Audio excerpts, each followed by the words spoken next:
In a small, unremarkable town, there lived a man named Harold.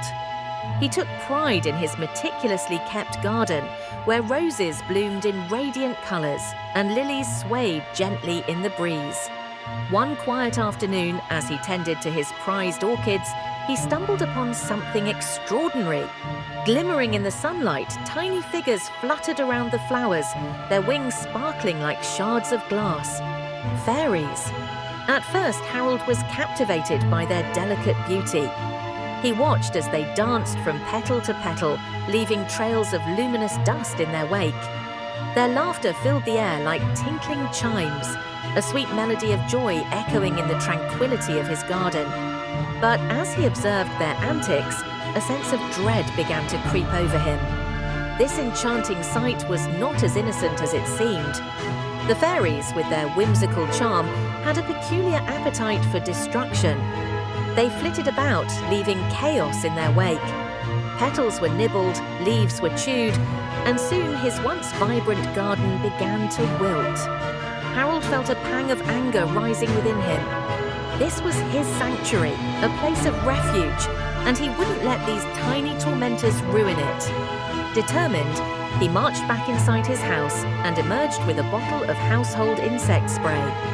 He hesitated for a moment, remembering the stories he'd heard as a child about the mischief of fairies and the cautionary tales of wronged spirits. But the thought of his garden utterly ruined propelled him forward.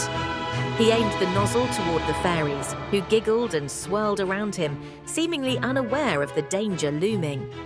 "Enough is enough," he muttered, and in a swift motion, he unleashed a cloud of the toxic spray.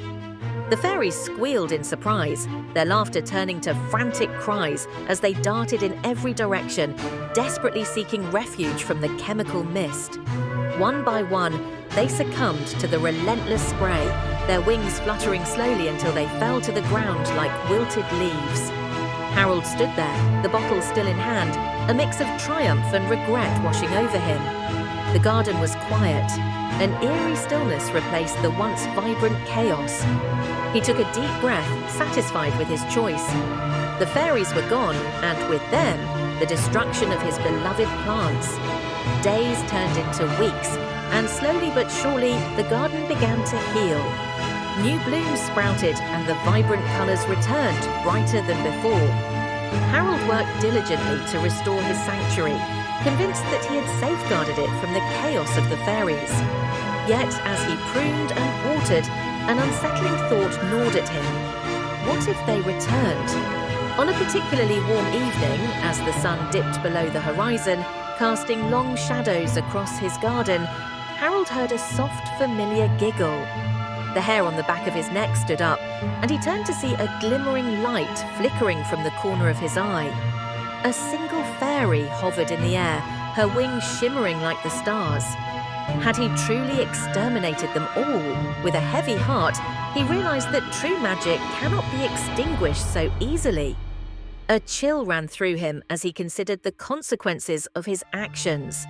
Perhaps he had underestimated the fairies, unleashing a vendetta that would haunt his garden for years to come.